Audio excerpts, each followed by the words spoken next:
हे उत्तर भारतातील बांधकामाधीन सिलक्यारा बोगदा आहे। 100 हून अधिक कामगार आपली पाळी संपवून बोगदा सोडत होते, परंतु 41 कामगार अजूनही आत होते। त्यांनी अचानक मोठा गडगडाट ऐकला। क्षणात बोगदा दाट धुळीच्या ढगाने भरला आणि काळोख झाला। ही घटना डोंगराच्या शिखराखालून जवळजवळ 1 किलोमीटर अंतरावर आणि बोगद्याच्या प्रवेशद्वारापासून सुमारे 700 फूट आत घडली। ते 41 कामगार आता अडकले होते। त्यांचा एकमेव बाहेर पडण्याचा मार्ग प्रचंड भूस्खलनाने बंद झाला। आजच्या वंडर फॅक्ट्सच्या भागात आपण सिलक्यारा बोगदा बचाव मोहिमेत उतरतो। तुम्हाला समजेल की बचाव पथकाला कोणत्या अडचणींना सामोरे जावे लागले आणि अडकलेले कामगार 17 दीर्घ दिवस बंद बोगद्यात कसे वाचले। ही बोगदा उत्तर भारतातील उत्तराखंड राज्यातील सिलक्यारा, यारा आणि दंडलगाव यांना जोडण्यासाठी बांधली जात होती। जर तुम्ही भूभाग पाहिलात तर तुम्हाला सिलक्यारा जवळच्या गावांना दंडलगाव, बारकोट आणि यमुना नदीपासून वेगळे करणारा मोठा डोंगर दिसेल। अंतर भरून काढण्यासाठी 36 किलोमीटरचा रस्ता बांधला गेला, तरीही ते अंतर पार करण्यासाठी 2 तासांपेक्षा जास्त वेळ लागतो। वाहने आधी सिलक्यारा ते रद्दी टॉप पर्यंत जातात, मग डोंगराच्या दुसऱ्या बाजूला खाली उतरण्यास सुरुवात करतात। खरा प्रश्न हिवाळ्यात सुरू होतो, जेव्हा भूस्खलन आणि हिमवृष्टीने हा मार्ग बंद होतो। यामुळे दोन्ही द्या एकमेकांपासून पूर्णपणे वेगळ्या होतात। ही समस्या सोडवण्यासाठी भारताने येथे हाय स्पीड रस्ता बांधण्याची योजना आखली। म्हणूनच राडी टॉपखाली डोंगरातून थेट बोगदा खोदायला सुरुवात झाली। बोगदा सिलक्याराला बारकोटशी जोडेल, म्हणून त्याला सिलक्यारा टनेल असे नाव देण्यात आले आहे। मूळ 36 किमीचा धोकादायक रस्ता आता फक्त 4.5 किमी राहील, म्हणून आता 2 तासांच्या ऐवजी प्रवास फक्त 10 मिनिटांचा होईल। आणि हो, ते वर्षातील प्रत्येक महिन्यात खुले राहील।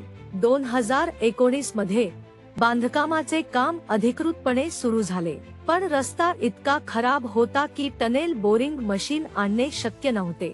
त्यामुळे त्यांनी बोगदा खणण्यासाठी ड्रिल आणि ब्लास्ट पद्धत वापरण्याचा निर्णय घेतला। या पद्धतीत डोंगरात छिद्रे पाडून त्यात डायनामाइट भरले जाते आणि नियंत्रित स्फोट केले जातात। स्फोटामुळे डोंगर मऊ होतो आणि त्यामुळे खणणे खूप सोपे होते, पण त्याच्या फायद्यांनंतरही या पद्धतीत गंभीर जोखमी आहेत। जर स्फोट थोडासा देखील नियंत्रणाबाहेर गेला तर संपूर्ण पर्वत रचना धोक्यात येऊ शकते। याचा अर्थ असा की बोगदा कधीही कोसळू शकतो। हेच सिलक्यारा बोगदा अपघातात घडले। 12 नोव्हेंबर 2023 दिवाळीच्या दिवशी 41 कामगार बोगद्यात त्यांच्या कामात होते। इतर प्रत्येक दिवसाप्रमाणे ते कामासाठी आले होते, पण त्यांना कोणालाही कल्पना नव्हती की त्या दिवशी ते घरी जाणार नाही। सकाळी 5:30 वाजता पर्वताच्या कमजोर भागावर अचानक भूस्खलन झाले।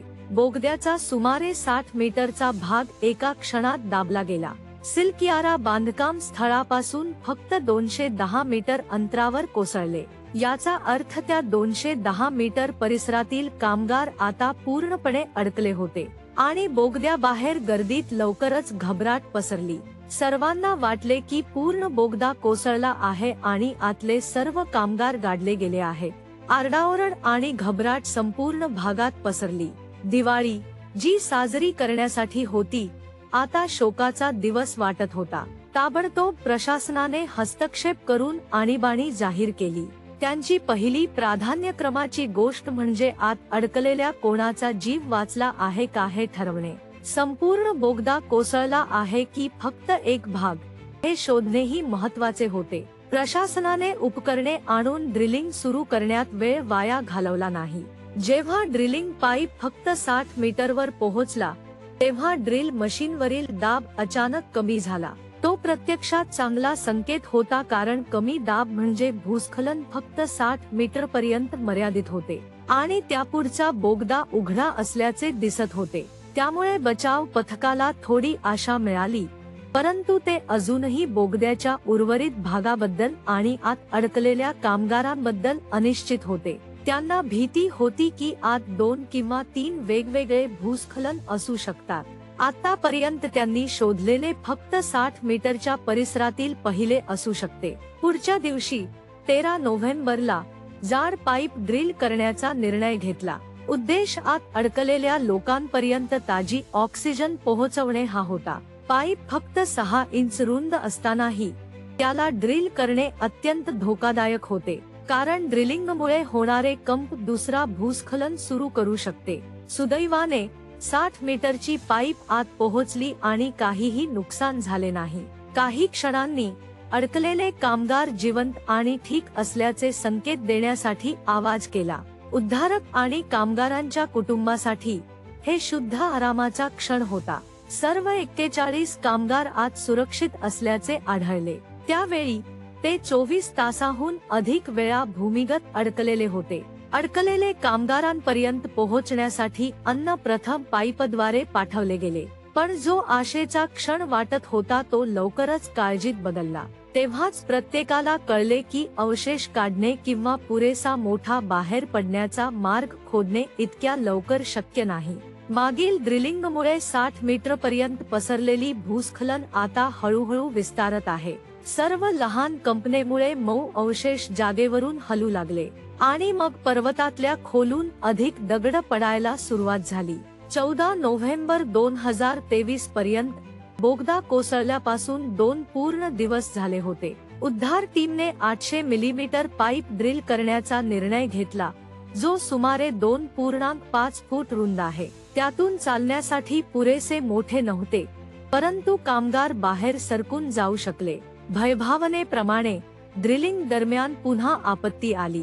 2.5 फूट पाईप घालण्याचा प्रयत्न करताना दुसरा भूस्खलन सुरू झाला. कोसळताना 2 कामगार जखमी झाले. आता खोदकाम सुरू ठेवणे खूप धोकादायक झाले. खोदकाम आता 41 जीवांसह जुगार खेळण्यासारखे वाटू लागले, म्हणून सर्व ड्रिलिंग थांबवण्याचा निर्णय झाला. दरम्यान त्यांनी अन्न आणि औषधे पाठवण्यासाठी ऑक्सिजन पाईप वापरला. 15 आणि 16 नोव्हेंबर दोन्ही दिवस कोणत्याही यशाशिवाय गेले. पुढील भूस्खलन टाळण्यासाठी निवडलेले नवीन ड्रिलिंग ठिकाण मशीन बिघडल्यामुळे आणखी एका अडथळ्यात अडकले. चौथ्या दिवशी 16 नोव्हेंबरला मोठे ड्रिल आणण्याची नवी योजना तयार करण्यात आली, पण डोंगराळ भूप्रदेशामुळे ते ठिकाणी वेळेवर पोहोचू शकले नाही. म्हणून मशीनला भागांमध्ये सिल्कयाराला नेऊन तिथे जोडण्यात आले. 17 नोव्हेंबर पर्यंत 4-6 मीटर लांबीच्या पाईप अवशेषातून खोदण्यात आल्या होत्या. त्याचा अर्थ आतापर्यंत फक्त 24 मीटर पाईप आत गेला होता. पण जेव्हा त्यांनी 5वा टाकण्याचा प्रयत्न केला तेव्हा अवशेषांमधून अचानक गडगडाटासारखा आवाज आला. अचानक सगळं पूर्ण शांत झालं. धोक्याची भीती आधीच सावलीसारखी लटकत होती, त्यामुळे सगळ्यांनी वाईटाची भीती बाळगली. त्यांना वाटले की अवशेष पुन्हा हलले असतील. त्यावेळी प्रत्येक हालचाल अतिशय काळजीपूर्वक केली पाहिजे होती. एका चुकीच्या हालचालीमुळे 41 कामगारांचा जीव धोक्यात पडू शकत होता. म्हणूनच उद्धार मोहीम पुन्हा थांबवावी लागली. यावेळी उद्धार कार्यसंघ ड्रिलिंग सुरू ठेवण्यासाठी त्यांनी विचार करू शकलेल्या प्रत्येक पद्धतीचा प्रयत्न करत होते. पण प्रत्येक वेळी त्यांनी ड्रिलिंग केल्यावर मऊ अवशेष पुन्हा कोसळले आणि सुरंग पूर्णपणे ब्लॉक झाला. 21 नोव्हेंबर पर्यंत कामगार आत अडकलेले झाले तेव्हापासून आधीच 9 दिवस झाले होते. त्यांची परिस्थिती प्रत्येक घडीत फक्त वाईट होत होती. त्यांच्या कुटुंबात आशा खोटवता प्रियजन जिवंत आहेत याची अपेक्षा करत निराशा वाढत होती. हेच ते लोक आहेत जे मागील 9 दिवसांपासून या दुःस्वप्नात अडकलेले आहेत. पूर्वी घातलेली लहान पाईप आता एंडोस्कोपिक कॅमेरा घालण्यासाठी वापरली जात होती आणि 9 लांब दिवसांनंतर उद्धारकर्त्यांना अखेर 41 कामगार दिसले. आता सुकामेवा आणि काही अन्नाबरोबर बाटलीत गरम जेवण पाईपद्वारे पाठवले जात होते. कामगारांना आत अन्न आणि पेय मिळत होते, पण एक विचार सतावत होता, ते प्रत्यक्षात जिवंत बाहेर पडतील का? 22 नोव्हेंबरला खोदकाम पुन्हा सुरू झाले, परंतु 44 मीटर गाठल्यानंतर असे काही घडले जे कोणीही अपेक्षित केले नव्हते. बोगदा बांधकामात वापरलेला रिबार थेट ड्रिलिंग पाईपच्या मार्गात आला आणि मार्ग अवरुद्ध केला. 44 मीटर खोलीत त्या रिबारांना कापण्यासाठी विशेष कटर आवश्यक होता, पण तो त्या क्षणी उपलब्ध नव्हता. म्हणून पुन्हा खोदकाम थांबवावे लागले. या बिंदूपर्यंत सर्व ड्रिलिंग क्षितिजरित्या केली गेली होती. तेव्हा कुणीतरी नवी योजना सुचवली. जर त्यांनी डोंगराच्या टोकावरून थेट खाली ड्रिल केले तर, जर त्यांनी भूस्खलन झालेल्या जागेवर लक्ष ठेवलं तर पाईप अधिक अडथळे येता जाऊ शकेल. आडव्या ड्रिलिंगसाठी त्यांना फक्त सुमारे 60 मीटर अवशेषांमधून जावे लागले. पण जर त्यांनी डोंगराच्या टोकावरून, ज्याला रिज टॉप म्हटले जाते, ड्रिल करायचे ठरवले तर बोगदा शेकडो मीटर खोल असेल. अडकलेल्या कामगारांपर्यंत पोहोचण्यासाठी त्यांना इतके खोल ड्रिल करावे लागेल. म्हणून ही योजना पुढे नेण्याचा निर्णय घेण्यात आला. 29 नोव्हेंबर रोजी अशा प्रकारच्या बचाव कार्यात अत्यंत अनुभवी असलेल्या आंतरराष्ट्रीय तज्ज्ञांची एक टीम आली.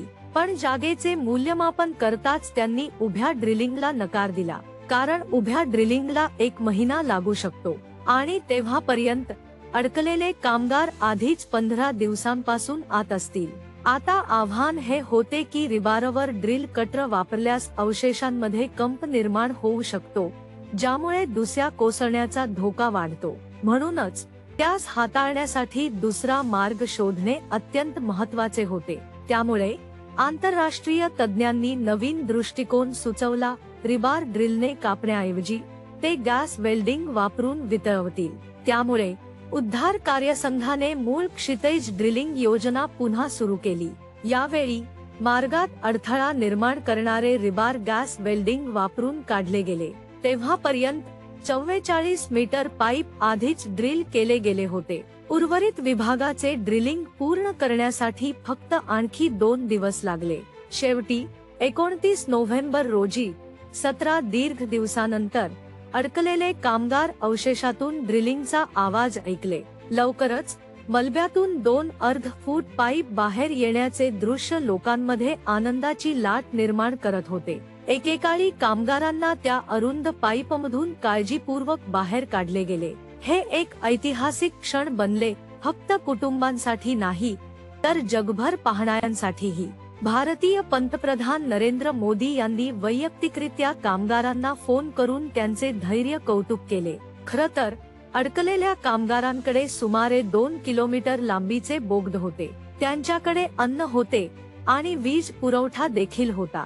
पण कल्पना करा की 41 लोक तेथे 17 दिवस सलग अडकले आहेत. कुठल्याही वेळी दुसरी भूस्खलन सर्व काही पुन्हा दफन करू शकत होती. फक्त तेच प्रत्येक क्षणाच्या वेदना आणि दबावाचे खरे वर्णन करू शकतात. त्यांनी जे सहन केले ते असामान्य धैर्यापेक्षा कमी नव्हते. आशा आहे की तुम्हाला आजचे वंडर फॅक्ट्स व्हिडिओ आवडले असेल. याबद्दल आपल्याला काय वाटले ते कमेंट मध्ये कळवा. जर तुम्हाला व्हिडिओ आवडला असेल तर लाईक आणि शेअर करायला विसरू नका. आणखी अशा अद्भुत सामग्रीसाठी आमच्या चॅनेलची सदस्यता घ्या. पाहण्यासाठी धन्यवाद.